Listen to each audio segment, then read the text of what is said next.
नाज़रीन अस्सलाम वालेकुम। नाज़रीन अब तक डॉक्टर दानिश के साथ हाजिर हूँ। नाज़रीन कई वीडियोज़ हैं, कई तकारीर हैं, कई स्टेटमेंट्स हैं जिनके ऊपर मुख्तलिफ़ किस्म की राय सामने आ रही है। वज़ीर आज़म की तकरीर जो उन्होंने पेश की अगर उसे दिखाया जाए, इसी तरीके से गुजरांवाला में जो स्टेटमेंट है उसे दिखाया जाए, इसी तरीके से मुख्तलिफ़ जलसों में जो तकारीर है उनको दिखाया जाए, तो बड़े सवालात आ रहे हैं। लोग इन चीज़ों के ऊपर पाकिस्तान में अब कहीं बगावत के मुकदमात तक बन गए हैं, कहीं आपके आईजी किडनैप हो रहा है, तो कहीं आपके रियासत के अंदर एक इदारे आपस में टकरा रहे हैं, कहीं हुकूमत अपोजिशन और इदारे टकरा रहे हैं। ऐसी सूरत हाल है। दिखाने को हम बहुत कुछ दिखा दें, लेकिन अभी जो मौजूदा सूरत हाल है, करंट पोजीशन पाकिस्तान 73 साल में हालात ख़राब रहे, इवन के ऐसे हालात भी आए कि पाकिस्तान का एक हिस्सा हमसे अलग हो गया, लेकिन आज तक हमें ये नहीं पता चला कि इसका ज़िम्मेदार कौन है, जिसकी वजह से पाकिस्तान का एक बहुत अहम हिस्सा हमसे जुदा भी हो गया है और आज तरक्की की उस जगह पे पहुंचा हुआ है जहां से हम उससे पीछे हैं। सोचने की बात है। और ये भी एक सवाल, ये भी एक बात मैं ज़रूर बताता चलूँ, और ये तारीख़ की बात है कि उस हिस्से के बारे में कहा जाता था कि ये लाइबिलिटीज़ बन गया है हमारे लिए, बांग्लादेश हमारे लिए लाइबिलिटी बन गया है। बड़े तारीख़ी जुमला है, बड़े तारीख़ी फेडरल आपके सेक्रेटरी ने एक मिनिस्टर, फेडरल मिनिस्टर के सामने कहा था ये जुमला, तो उसको मैं कोट कर रहा हूँ और बड़ी ज़िम्मेदारी से कर रहा हूँ। लेकिन आज वो लाइबिलिटी पाकिस्तान से हर लिहाज से, चाहे उसकी इकॉनमी देख लें, उसके यहाँ सियासत देख लें, हर चीज़ आपसे बेहतर हो गई है। पाकिस्तान इस्लामी जमहूरियत पाकिस्तान जो दुनिया की 5वीं बड़ी एटमी ताकत और पहली इस्लामी एटमी ताकत है, आज 2 साल में जो हशर हो गया है, कौन ज़िम्मेदार है? ये जो इदारे टकरा आ गए आपस में, ये जो आपके हुकूमत अपोजिशन और इदारे कहीं टकरा रहे हैं और मुल्क को मुसलसल नुकसान हो रहा है। सियासी बहरान, इंतज़ामी बहरान, मुआशी बहरान, आइनी और क़ानूनी बहरान, गवर्नेंस का इशू, अवामी मसाइल सब उरूज पे आ चुके हैं। ये ऐसी सूरत हाल देखने को माजी में बहुत कम मिलती है, ये बिल्कुल नहीं मिलती है। इसके ऊपर हम बात करेंगे। हमारे साथ जो गेस्ट हैं उनका तारुफ कराते हैं। मेरे साथ आज 2 हैं। एक गेस्ट जो है इमरजेंसी है, उसमें चले गए, सरदार नबील गबोल साहब। अगर राब्ता होता है तो उनकी राय ज़रूर लेंगे। हमारे साथ हैं शेख वक़ास अकरम साहब, सीनियर सियासतदान हैं, साबिक वफाकी वज़ीर हैं। आपका बहुत शुक्रिया सर, आपने हमें ज्वाइन किया। मेरे साथ हैं नदीम अफजल चंद, तर्जुमान बराए वज़ीर आज़म पाकिस्तान तहरीक इंसाफ, और उनकी एक और पोर्टफोलियो भी है, साबिक चेयरमैन पब्लिक अकाउंट्स कमेटी। बहुत उनका ही बहुत शुक्रिया सर, उन्होंने हमें ज्वाइन किया। नाज़रीन एक छोटे से ब्रेक में जाएंगे, फिर वापस आते हैं।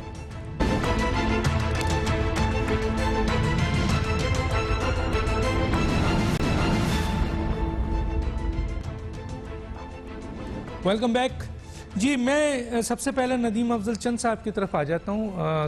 इस वक्त हमारे नदीम अफजल चंद साहब हमारे बड़े अजीज़ दोस्तों में से होते हैं, बड़े ज़बरदस्त सियासतदान हैं, दोनों ही शख्सियत बहुत ही ज़बरदस्त हैं। आज गुफ्तगू हम उनके सामने रखते हैं, अहम गुफ्तगू रखते हैं, वो रखते हैं जो इल्ज़ामात हैं। हम इसमें एक वो इल्ज़ामात जो इस वक्त सामने आ रहे हैं उनके दरमियान रखते हैं। नदीम अफजल चंद साहब, मैं एक बहुत अहम इल्ज़ाम के साथ आपकी तरफ आ रहा हूँ, और वो इल्ज़ाम ये है कि पीटीआई हुकूमत ने सियासी इख्तलाफात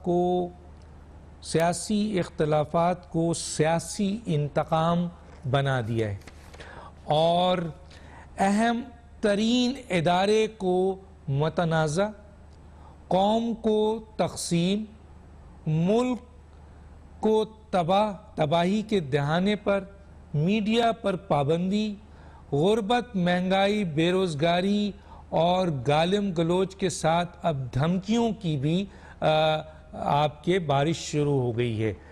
क्या कहेंगे सर इसके ऊपर? देखें जी डॉक्टर साहब, आपने इतनी लंबी चार्जशीट दे दी है, यकीनन मुझे सारी तो ज़बानी तौर पर याद भी नहीं रही, लेकिन चंद आपकी बातें जो है ना उनसे मैं इख्तलाफ करूंगा कि ये सारे जितने इल्जाम आपने लगाए हैं कि ये आपने पीटीआई के जिम्मे लगा दिए। हालांकि इस मुल्क में सियासत बड़े सालों से पोलराइजेशन, विक्टिमाइजेशन, अनडेमोक्रेटिक बादशाहत, पार्टियों के अंदर बादशाहत, अंदाजे हुक्मरानी बादशाहत, जुडिशरी को ना मानना, कभी जुडिशियल एक्टिविज्म, ये सारी बातें रही हैं। और उस वक्त पीटीआई नहीं थी। यहां तो कोई एक आइडियल कोई बता दें कि वो बड़ी आइडियल नॉर्म्स, हम डेमोक्रेटिक नॉर्म्स थी जो अब जाके आपने खत्म की है, फिर तो मैं यकीनन आपकी बात से इत्तेफाक करूंगा। अब इंतकाम की बात, जो वाकया आप बता रहे हैं, जो कह रहे हैं जिनके इंतकाम मेरे ख्याल में अब जितना मीडिया आजाद है, सोशल मीडिया, अब वो इंतकाम वाली बात नहीं हो सकती, कोई भी नहीं ले सकता। अब ये वाकया कराची वाला देख लें, क्या एक्शन हुए, चीफ मिनिस्टर को प्रेस कॉन्फ्रेंस करनी पड़ी, पुलिस हड़ताल पे आ गई, फिर आर्मी चीफ को नोटिस लेना पड़ा। इसका मतलब है कि पाकिस्तान तब्दील हो चुका है। जब ये तब्दील हुआ है तो इसमें यकीनन पॉलिटिकल पार्टीज का रोल होगा, और सबसे ज्यादा रोल तो फिर बनता है जो उसकी हुकूमत है। तो ये सारी चीजें देखिए, आप कई मामलों में आप फिर positive point plus marks, passing marks भी दें, सारे फेल वाले मार्क्स ना हमें दें ना, पासिंग मार्क्स भी दें। तो ये चीजें हैं, मैं इसलिए आपसे इस पे इत्तेफाक नहीं करता कि विक्टिमाइजेशन हो, मीडिया पे पाबंदियां हो। मीडिया यकीनन, मैं ये नहीं कहता कोई आइडियल है या कोई डेमोक्रेसी आइडियल है, ये भी बात आपकी किसी हद तक इसमें वजन है, लेकिन इसका जिम्मेदार मौजूदा हुकूमत नहीं है। इसमें हमारा वो कल्चर है जो कई सालों से आहिस्ता आहिस्ता आहिस्ता जिसको हम परवान चढ़ा रहे हैं। तो एक हुकूमत के या 2 सालों में जिम्मे लगाना ये मुनासिब नहीं है।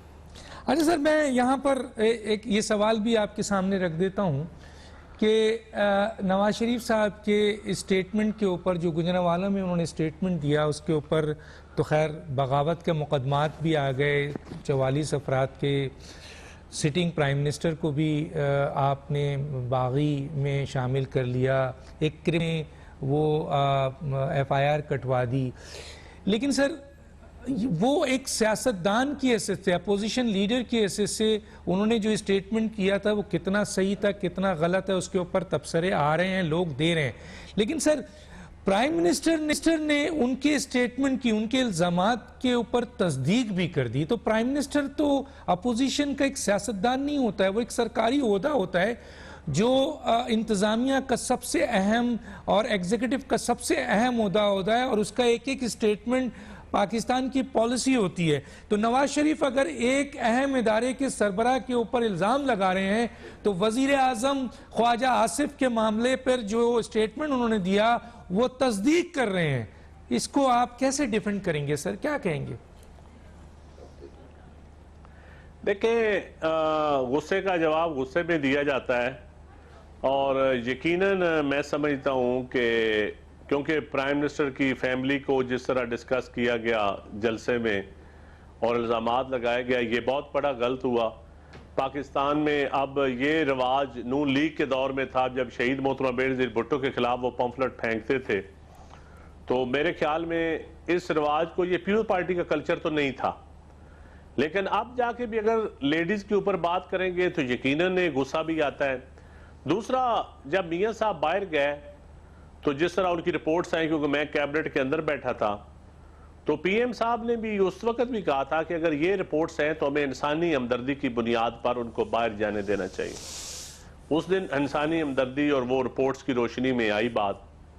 फिर बाहर जाकर जो मियां साहब ने सियासत शुरू की, उस अंदाजे सियासत से। लेकिन हमारा कल्चर अब एक किसी को एक जिम्मेदार करार देना यकीनन डॉक्टर साहब दुरुस्त नहीं है, ईमानदाराना राय जो है। लेकिन अनफॉर्चुनेटली मैं समझता हूँ ये चीज़ें नहीं होनी चाहिए हमारी सियासत में। इतना तनाव नहीं होनी चाहिए, इतना पोलराइजेशन नहीं होनी चाहिए, इससे मुल्क को फ़ायदा नहीं होगा। शहीद मोहतरमा बेनज़ीर भुट्टो ने और मियां नवाज शरीफ ने 1985, 88, 1993 इलेक्शन के बाद फिर जाके देख लें चार्टर ऑफ डेमोक्रेसी पे साइन किए। वो एक डिबेटेबल है, कई लोगों को उस पर इतराज है, कईयों को नहीं होगा, लेकिन उन्होंने अल्टीमेटली फैसला किया कि तमाम स्टेक होल्डर्स को भी ऑन बोर्ड लिया जाए और आपस में भी हम एक हद से आगे नहीं जाएंगे। अब भी मैं समझता हूं कि इस मुल्क की पॉलिटिकल क़यादत, जितनी भी लीडरशिप है, उनको अल्टीमेटली अगर सियासत करनी है पार्लिमानी निज़ाम के तहत तो फिर इकट्ठे बैठना पड़ेगा।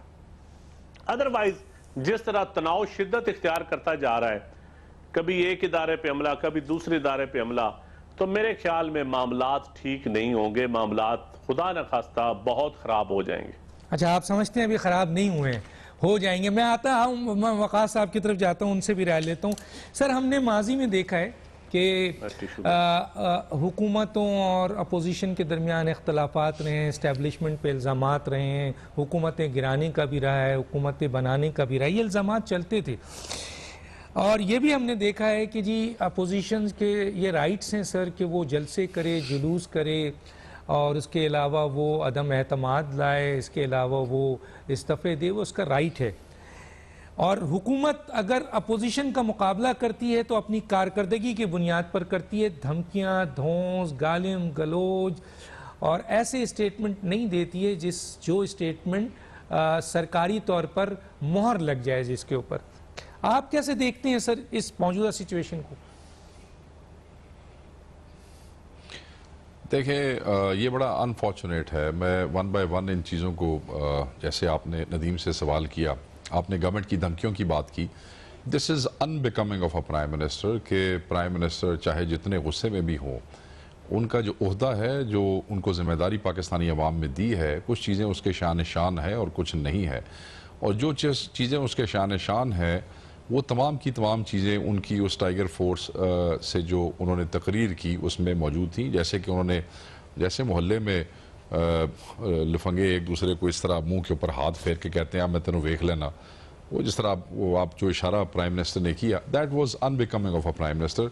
मेरा वज़ीर आज़म इमरान खान साहब से इख्तलाफ हो सकता है, मगर मेरा उनकी ज़ात से कभी कोई इख्तलाफ नहीं रहा, और अगर वो अच्छा काम करते हैं तो मैं उस पर अच्छी बात भी करता हूँ। मगर मुझे उस दिन बड़ी तकलीफ़ हुई जिस दिन मैंने प्राइम मिनिस्टर इमरान खान का, एक इमरान खान वो थे जो कि लड़ रहे थे हुकूमत से मुस्लिम लीग नून की, उस वक़्त शायद वक्त की नज़ाकत या वक्त की डिमांड ये थी अपोजिशन की कि इस किस्म की तकरीरें बनती थीं क्योंकि क्राउड ये चाहता था और वो इस किस्म का शो रोज़ दिया करते थे।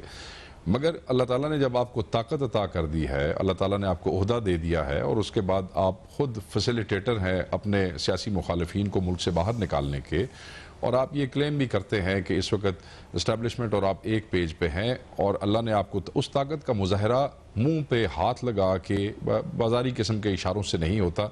तो मुझे इस पर गुस्सा नहीं, मुझे तकलीफ़ हुई, मुझे अपने मुल्क के वज़ीर आज़म से इसकी तवक्को नहीं थी। दूसरा, बिल्कुल धमकियाँ कि अब मैं देखता हूँ इस अपोजिशन को। देखें, आप ये रिवायत ज़रूर रही है, मेरे भाई नदीम ने बिल्कुल ठीक कहा कि ये माजी का कल्चर है, विक्टिमाइजेशंस होती हैं, मगर इस तरह कोई नहीं कहता कि हुण मैं तोड़ना मुक लेना, यानी कि अब मैं देखता हूँ इस अपोजिशन को। ये रिवायत कभी नहीं रही है। कोई वज़ीर आज़म ये नहीं कहता है कि मैं देखता हूँ कि अब प्रोडक्शन ऑर्डर कैसे मिलेगा। इसका मतलब अपोजिशन जो बातें करती है वो ठीक करती है। अपोजिशन प्रोडक्शन ऑर्डर जो पहले रुकते रहे, डिले होते रहे, इसका मतलब वज़ीर आज़म इमरान खान करवाते रहे, क्योंकि पिछली हुकूमतों में भी ऐसी चीज़ें होती रही हैं। मगर खान साहब से तवक्को इसलिए ज़्यादा रही क्योंकि इन्होंने कहा तब्दीली। मेरे अजीज़ ने कहा कि ये पुराना कल्चर है। हाँ, पुराना कल्चर था, लोग पुराने कल्चर से तंग थे तो आपको वोट दिया था ना नए कल्चर के लिए, क्योंकि आप तब्दीली लेके आ रहे थे। मगर आपकी ज़ुबानें भी वही पुराने कल्चर से तो इस वक्त 10 मील आगे की तरफ दौड़ रही हैं। तब्दीली तो ना है ये, तो बल्कि situation has gotten worse. So prime minister की वो जो तकरीर थी उससे मुझे और उनके बहुत से और साथी जिन्होंने उनको वोट दिए उनको बड़ी तकलीफ हुई, क्योंकि खान साहब उस दिन वज़ीर आज़म नहीं लग रहे थे, वो कोई टाइगर फोर्स के ही जवान लग रहे थे। उनको ये भूल जाते हैं, वो सही कहते हैं कि उन्हें लोग याद कराते हैं कि वो वज़ीर आज़म हैं। दूसरी चीज़ जिसका आपने जिक्र किया, गुजरांवाला वाला जो जलसा है उसमें जो मियाँ साहब ने तकरीर की है, देखें मियाँ साहब ने जो तकरीर में जिक्र किया जनरल बाजवा का और जनरल फैज़ का, मैं ये समझता हूँ कि मियाँ साहब को वो नहीं करना चाहिए था। वो क्यों नहीं करना चाहिए था, एक मेरी उसके ऊपर अपनी राय है। वो इसलिए नहीं करना चाहिए था कि जनाब जिस वक्त समरी वज़ीर दिफा ने 5 सीनियर जनरल्स की दी थी, उसमें से उसके बाद फिर आपके सदर ने 2 जनरल्स का नाम दिया था। ज़ुबैर हयात नंबर 1 पे थे, उस वक्त मोस्ट सीनियर थे, मियाँ साहब प्राइम मिनिस्टर थे, उनकी डिस्क्रेशन थी, प्रेसिडेंट को कह के वो किया गया। और जनरल बाजवा आपकी अपनी पसंद थे, आपके पास डिस्क्रेशन होती है। उसके बाद अभी चंद महीने पहले आपकी पार्टी ने वसी तर मुल्की मुफाद में उनको वोट भी दिया है। उसके बाद जो गवर्नमेंट जिस वक्त गई थी, जिस वक्त हुकूमत गई थी, उस वक्त आपने जनरल बाजवा का नाम नहीं लिया, उस वक्त आपने जनरल फैज़ का खुल के नाम नहीं लिया, उस वक्त आप डेमोक्रेसी के लिए लड़ रहे थे, उस वक्त आप जमहूरियत के लिए, सिस्टम के लिए लड़ रहे थे। आज वो कौन सा काम हो गया? डेमोक्रेसी तो आप समझते उस वक्त भी खतरे में थी, आज भी खतरे में है। आज आपने उनका नाम ले दिया कि हमारी हुकूमत को उस वक्त आपने चलता किया।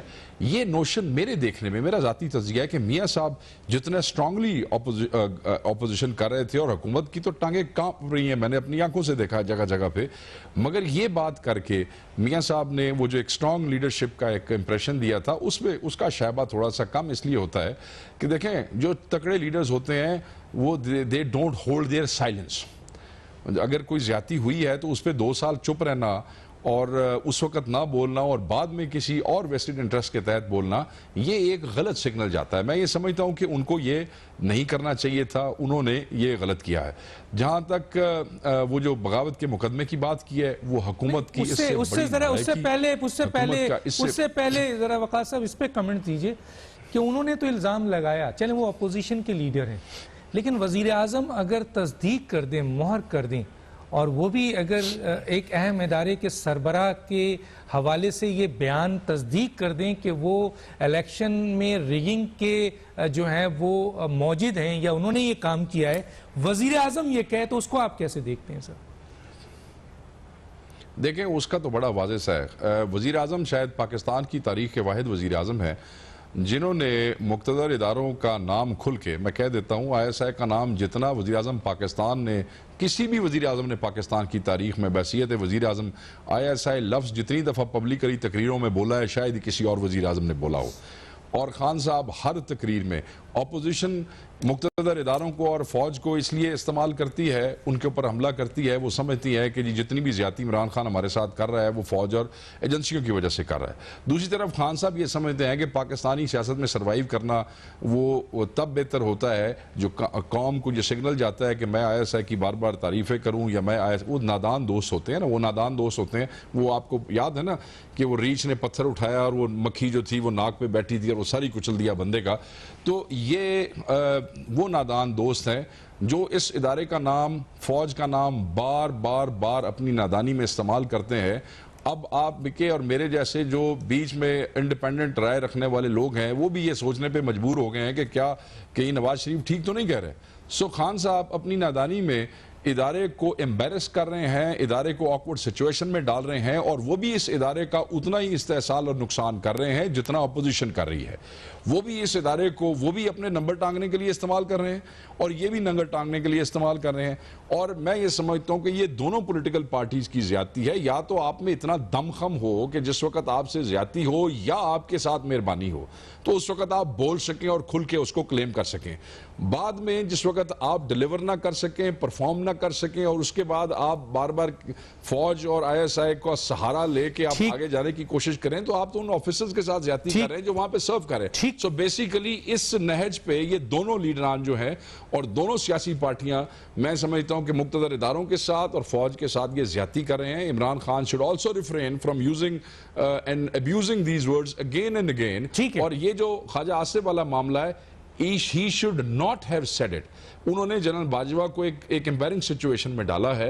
अब अगर कल इनसे सवाल होगा तो आपको याद है जब ये कहते थे कि मुझे फलाने बंदे ने, फलाने अमेरिका के बंदे ने और फलाने फौज के कंटेनर पे, आपको याद है, बाद में खान साहब ने मुड़ जाना, जो मुकर जाना ने वजीर आजम है, कोई किसी का क्या बिगाड़ सकता है। ठीक, तो ये इनकी रवायत है, मगर अब इनको बस कर देनी चाहिए। ठीक है, मैं सर आगे आऊंगा, मैं जरा नदीम साहब से आखिरी बात, हम वजीर आजम पाकिस्तान से ज्यादा तवक्को रखते हैं। वो कहते हैं डॉक्टर साहब के जिस दरख्त पे फल लगा हुआ हो वो झुका हुआ होता है। तो आपको झुक के हम्बल होकर रहना चाहिए, और दूसरा अपने दोस्तों का सर कुचलने की कोशिश मत करें, आपका अपना नुकसान हो जाना है। ठीक है, मैं इस वक्त, इससे पहले कि मैं नदीम अफजल चंद साहब की तरफ जाऊं, एक छोटा सा ब्रेक लेते हैं नाजरीन, फिर वापस आते हैं।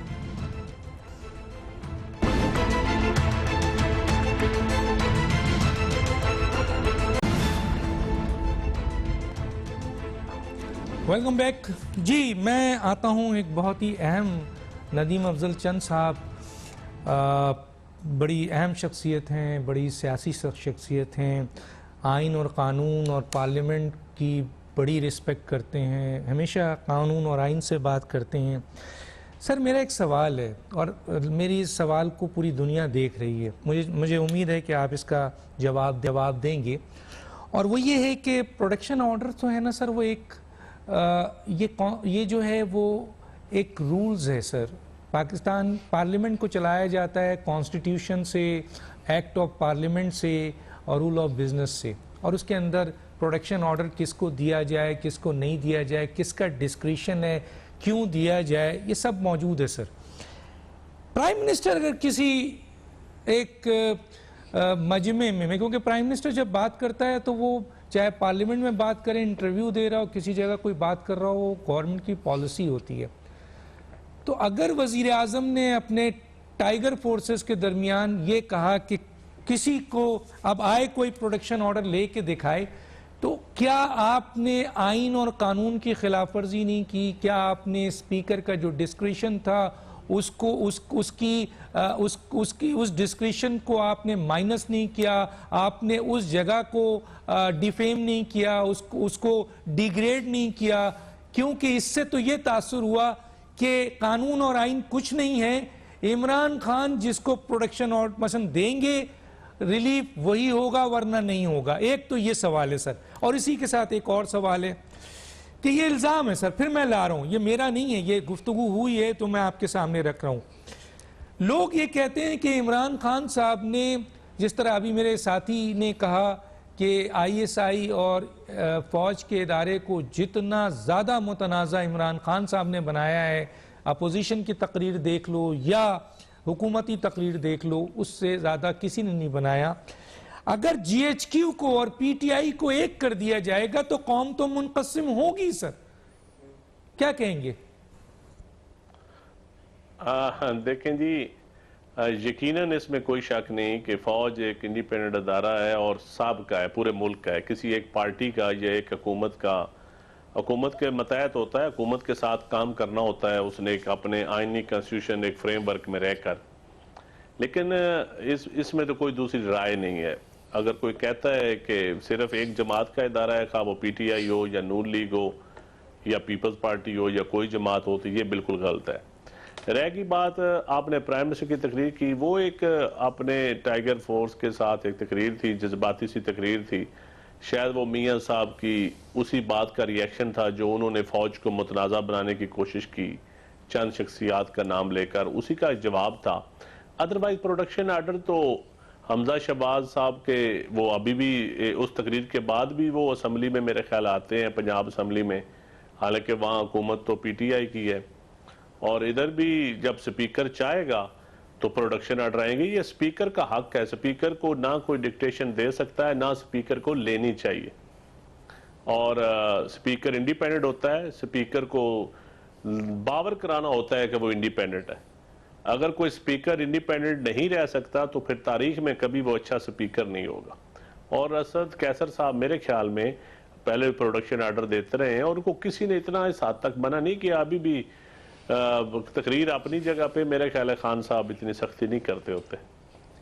नहीं सर, मैं माजरत के साथ इस पे हुज्जत करूंगा। मैं तो इस बुनियाद पे आ रहा हूं कि मुझे ये बताइए कि क्या वजीर आज़म का काम है कि वो जज्बात में आकर गैर कानूनी स्टेटमेंट दे, गैर आइनी स्टेटमेंट दे, और फिर ये तासुर कल जाएगा अगर किसी को प्रोटेक्शन नहीं देते हैं स्पीकर साहब, और जिस तरह मैंने कहा स्पीकर की हैसियत को तो उन्होंने नलिफाइड यानी ज़ीरो कर दिया ना सर। रूल्स को उन्होंने, रूल ऑफ बिजनेस को उठा के फेंक दिया, उन्होंने एक्ट ऑफ पार्लियामेंट को उठा के फेंक दिया, उन्होंने कॉन्स्टिट्यूशन को उठा के फेंक दिया। ये सर एक आम सियासतदान तो कर सकता है, लेकिन वजीर आजम ये बात कर रहा हो सर, क्या आप इसको कंडेम नहीं करेंगे? क्या ये गलत नहीं है? क्या कल अगर supreme court suo motu notice लेकर इस पे एक्शन करे? जी सर बोलें। डॉक्टर साहब देखें, मेरे वो वजीर आजम है, पार्टी के लीडर हैं, उनकी स्टेटमेंट के ऊपर मैं क्या राय रखता हूं, मैं इस वक्त मेरे ख्याल है ओपन ये नहीं बताना चाहूँगा। और असद कैसर साहब, कोई भी स्पीकर हो, स्पीकर की अपनी एक पार होती है, अपनी है। और मेरे ख्याल में ये गुस्से का माहौल ख़त्म हो जाएगा, चीज़ें ठीक हो जाएंगी। आप तवक्को रखें, कोई गैर आइनी गैर कानूनी स्टेटमेंट नहीं है उनकी, ना कोई इस तरह की। तो जलसे में जब आप खिताब करते हैं, पॉलिटिकल पार्टी के सरबराह भी हैं वज़ीर आज़म होने के साथ साथ, जब मुखालफ पार्टियां सारी इकट्ठी हों के आपकी फैमिली को तनकीद करेंगी, आपके आर्मी चीफ को ललकारेंगी, आपको पता नहीं क्या क्या अल्फाज से पुकारेंगी, तो फिर एक नेचुरल सी चीज़ है कि आप भी उसके मुकाबले में फिर थोड़ा सा गुस्सीला अंदाज दिखाएंगे अपने वोटर्स को, अपने जो बेस होती है, जो अपने एक दिखाने के लिए उसी पेस में बात करेंगे जिस पेस में मुखालफ है। लेकिन मैं ये ज़रूर कहूँगा कि ये माहौल ख़त्म होना चाहिए, ये मुल्क के लिए अच्छा नहीं है। अच्छा सर, यहाँ एक और बात कहते हुए मैं उनकी तरफ जाता हूँ। सर, जिस शख्स ने हलफ उठाया है, अगर कल वो नेशनल सिक्योरिटी के मैटर को सरेआम आकर बोल दे, तो ये बताइए, ये कल अगर वो कह दे कि जी मैंने गुस्से में कह दिया है, ये सब बता दिया है, लेकिन एक बहुत बड़ा नुकसान भी हो सकता है। एक मिनट मुकम्मल कर लूँ सर, मुकम्मल कर लूँ। अगर वजीर आजम गुस्से में कर सकते हैं, अगर पिछली उनकी जितनी स्टेटमेंट निकाली जाए, जो बातें उन्होंने फौज के मुतालिक, फौज के सरबराह के मुतालिक की है, मेरे पास है, दुनिया में है, सोशल मीडिया में है। इसी तरह उन्होंने मुख्तलिफ लोगों के बारे में कही है, चोर, डाकू, लुटेरे, पता नहीं क्या कुछ नहीं आपने कह दिया। हालांकि आप उस वक्त तक किसी को चोर और डाकू नहीं कह सकते जब तक उसका जुर्म साबित नहीं होता है। लेकिन आपने कहा, अब अगर गुस्से में नवाज शरीफ साहब ने या बिलावल साहब ने या कोई और या मरियम कोई स्टेटमेंट दें, वो स्टेटमेंट तो बगावत के ज़िम्मे में आ जाती है, उस पर मुकदमा भी हो जाता है, उसके ऊपर पूरे वजीर और सारे लोग बनकर ये कहते हैं कि जनाब ये गैर मुल्की एजेंट है। अगर उन्होंने गुस्से में कह दिया हो तो सर? देखें, एक तो पॉलिटिकल तरीकों को पॉलिटिकल तरीके के साथ डील करना चाहिए। किसी को कोई हक नहीं पहुंचता किसी को गद्दार कहने का, ये हमारे मुल्क में होता रहा है। सिक्योरिटी रिस्क भी कहते रहे हैं एक दूसरे को, गद्दार भी कहते रहे एक दूसरे को, आज वो सारे एक स्टेज पे हैं। मेरे ख्याल में हमें इस हद तक नहीं जाना चाहिए कि कल को हम एक स्टेज पर बैठे, ये कभी हम डायलॉग, पॉलिटिक्स में, सियासत में हट दर्मी नहीं चलती। सियासत में डायलॉग करना पड़ता है, एंगेज करना पड़ता है, PR करनी पड़ती है मुल्क के लिए, आइन के लिए, नेशनल इश्यूज के लिए। जिस तरह नेशनल एक्शन प्लान पे सारे इकट्ठे होकर बैठ गए थे, APS के वाक़े पे इकट्ठे होकर बैठे थे, FATF पे इकट्ठे बैठे हैं, आर्मी चीफ की एक्सटेंशन पे सारे लोग इकट्ठे बैठे हैं। अभी भी नैब रिफॉर्म्स हो, जुडिशल रिफॉर्म्स हो, मैं समझता हूँ इस मुल्क में इकोनॉमिक स्टेबिलिटी हो, लोकल बॉडीज के इलेक्शन को, हमने लोकल बॉडी सिस्टम को कामयाब करना हो, सारी पॉलिटिकल पार्टीज की एक राय होनी चाहिए। ये तनाव उस हद तक नहीं होना चाहिए। मुझे कोई हक नहीं पहुंचता मैं किसी को गद्दार कहूं या कोई मुझे कहे। ठीक है, सियासतदान को गद्दार कहना बड़ा आसान है इस मुल्क में, ये बड़ा सस्ती चूरन है, लेकिन ये चूरन अब बिकनी बंद होनी चाहिए। शुक्रिया सर, आपने आज लाज रख ली नदीम अफजल चंद की। मैं आगे चलता हूं शेख वकास साहब, मैं ये सवाल रखता हूं, जो आपने सुना मैंने ये सवालात रखा है, इसके साथ साथ सर मैं ये सवाल भी रखना चाहता हूं कि ये जो जिस तरीके से बगावत का मुकदमा है जो मैंने आपको रोका, उस पर भी मैं बात करना चाहता हूँ। वज़ीर आज़म का स्टेटमेंट है, प्रोटेक्शन ऑर्डर है, कानून और आइन है, उधर नवाज शरीफ हैं, ये सारी चीज़ें मैंने आपके सामने रख दी। सर आप इसको कैसे देखते हैं? देखिए, जहाँ तक आपने पहला सवाल मेरे भाई नदीम से किया, मैं स्पीकर से बात शुरू करता हूँ। देखिए, स्पीकर का तो नहायत एहतराम और के साथ इख्तलाफ करते हुए वो स्पीकर का तो इन्होंने मजाक वैसे ही बना लिया। जिस वक्त फजलुर रहमान वहाँ पे एक धरना लेके आए थे तो इन्होंने जो धरने से नेगोशिएशन के लिए एक टीम बनाई थी, उस टीम के अंदर जो चौथा आदमी था वो speaker national assembly of Pakistan यानी कि खटक को इन्होंने आगे बिठाया, असद उमर को आगे बिठाया और स्पीकर को, असद उमर को बेचारे को तब्बू वाली तीसरी कुर्सी के ऊपर बिठाया हुआ था। और मैंने उस वक्त शदीद एहतजाज किया था कि पार्टियां पहले भी रही हैं, निगोशिएशंस होती रही हैं, स्पीकर कभी टेलीफोन कॉल से आगे जाके अपनी पार्टी की पॉलिटिक्स में हिस्सा नहीं लेता।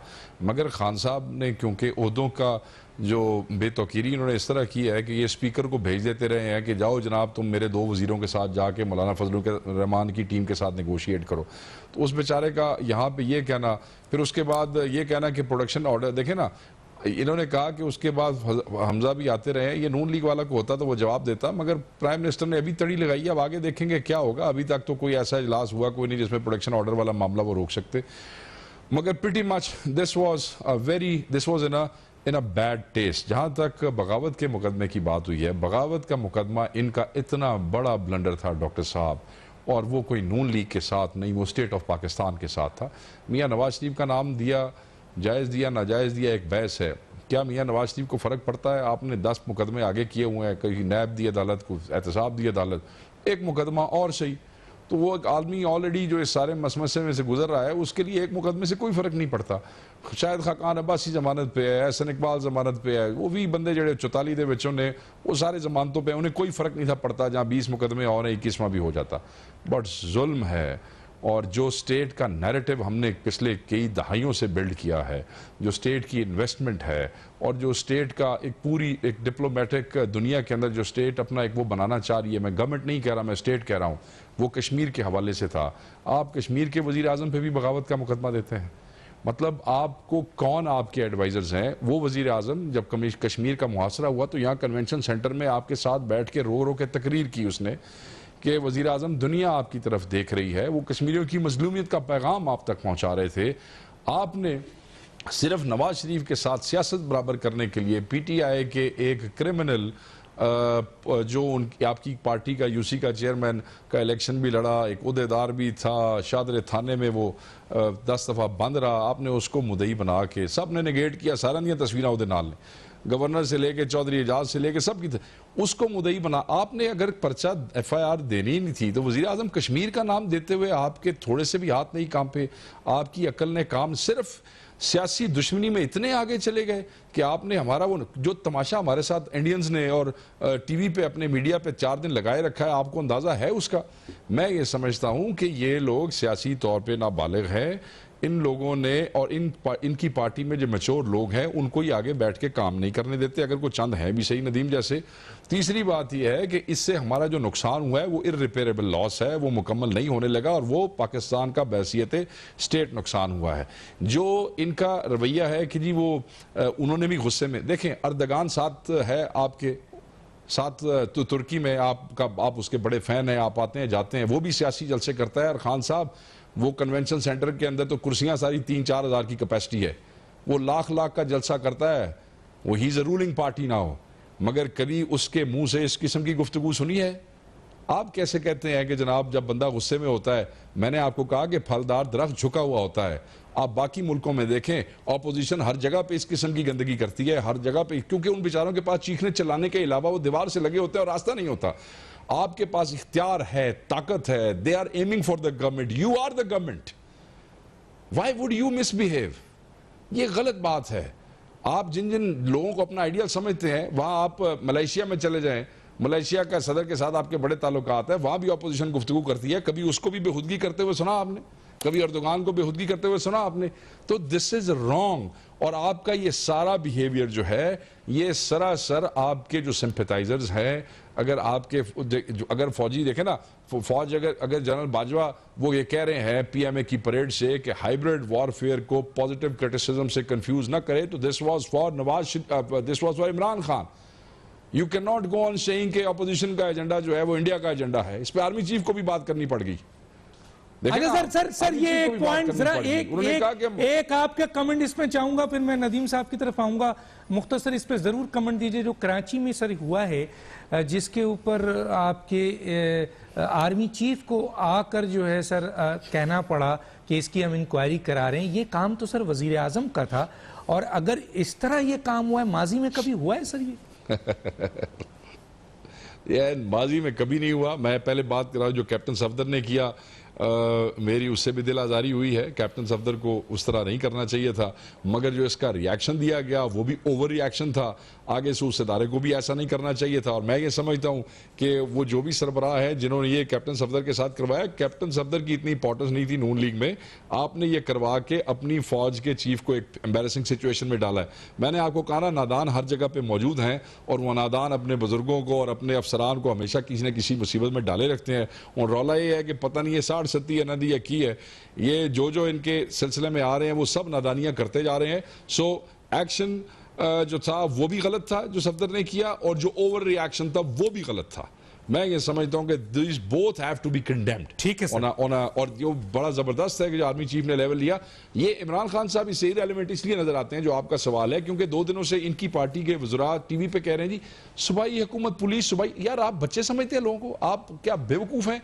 मतलब जब वजीर आला सिंध कह रहा है कि ऐसा हुआ है, उस वक्त ये नहीं मान रहे थे। अब आर्मी चीफ ने कमेटी बना दी, और मुंह लेके केड़े पासे जाओगे और दसो की जवाब। ठीक है सर, मैं एक छोटे से ब्रेक में जाऊंगा। अफजल चंद की तरफ आता हूं, एक छोटा सा ब्रेक।